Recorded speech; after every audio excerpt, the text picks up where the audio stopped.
अस्सलाम वालेकुम ख़वातीन व हज़रात, मैं हूं मखदूम शहाबुद्दीन।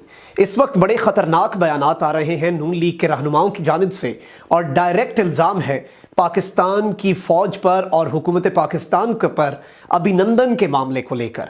और ये इल्ज़ाम लगाया गया है कि पाकिस्तान खौफज़दा था, पाकिस्तान डर चुका था और इसलिए अभिनंदन को वापस किया गया। ये इल्ज़ामात लगाए हैं अयाज सादिक और ख्वाजा आसिफ ने। अयाज सादिक ने कौमी असम्बली में खिताब करते हुए कहा कि जब अभिनंदन को पकड़ा गया तो एक मीटिंग हुई।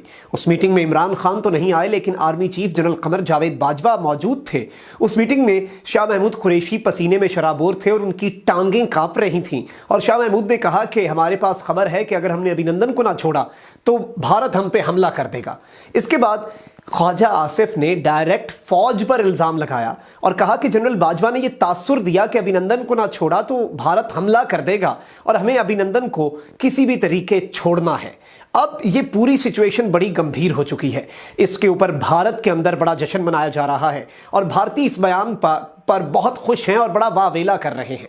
खैर, जायज़ा लेते हैं इस बात का कि ये बयानात क्यों दिए जा रहे हैं, उसके बाद बताएंगे कि अभिनंदन को छोड़ा क्यों गया और भारत के साथ आखिर किया क्या गया। ये लोग इस वक्त सिर्फ और सिर्फ ये चाहते हैं कि फौज इनके खिलाफ कोई एक्शन ले।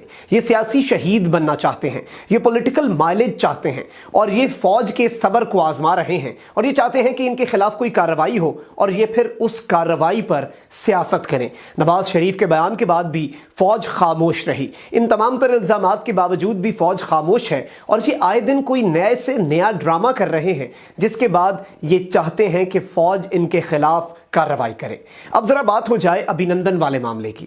बालाकोट में भारत ने हमारे कुछ दरख्त मार गिराए, जिसके बाद हम भारत के अंदर घुसे, कार्रवाई की, उनका एक कंपाउंड तबाह किया, उनके आर्मी चीफ बिपिन रावत को लॉक कर लिया और फिर उनके तैयारे को अपने मुल्क में लाकर गिराकर उनके पायलट को गंदा करके पूरी दुनिया के सामने पेश किया, उसे चाय पिलाई। इंफॉर्मेशन वॉरफेयर में हम जीते, दुनिया के सामने भारत रुसवा हुआ और इस पूरी सिचुएशन में पाकिस्तान सुरखरू हुआ। अब बात बढ़ चुकी थी जंग की तरफ।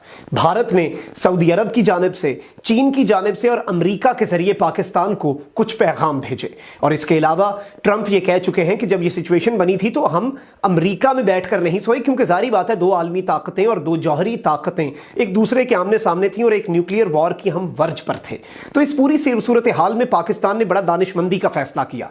हम अपर हैंड ले चुके थे, हम एक तरह से ये जो स्कफल था हम दोनों मुल्कों के दरमियान वो पाकिस्तान जीत चुका था और पाकिस्तान ने अभिनंदन को वाहगा के जरिए पेंट कोट पहना के, सूट बूट पहना के, पूरे मीडिया को बुलाकर जानबूझकर एक स्ट्रेटजी के तहत रिहा किया और वापस भेजा, क्योंकि अल्टीमेटली आलमी कवानीन के तहत हमें उसे देना पड़ना था। लेकिन पाकिस्तान ने इस पूरे मामले में बड़ी समझदारी का मुजाहरा किया, जंग भी टाल दी और पूरा जो स्कफल है उसे भी हम जीत गए और पूरी दुनिया में भारत रुसवा हुआ। लेकिन अपोजिशन की जानिब से इस तरह के थर्ड क्लास और घटिया रिमार्क्स कि पाकिस्तान डर गया, पाकिस्तान की फौज डर गई, पाकिस्तान की जो हुकूमत है उसकी टांगें कांप रही थीं, ये बड़ा ही खतरनाक बयान है और इसे भारतीय मीडिया बहुत ही गलत रंग दे रहा है। और जनरल बाजवा पाकिस्तान की फौज और पाकिस्तान की हुकूमत के बारे में इंतहाई गलीज बातें वो कर रहे हैं कि उनकी पेंट्स जो हैं वो उन्हें देखना होगा, उन्हें अपनी टांगें देखनी होगी और पता नहीं वो क्या कुछ कह रहे हैं। और इस तरह के बयानात पता नहीं क्यों अपोजिशन क्यों दे रही है। उन्हें लग रहा है कि हुकूमत और एस्टेब्लिशमेंट मुखालिफ बयान दे रहे हैं, लेकिन हकीकत में ये पाकिस्तान मुखालिफ बयान दे रहे हैं।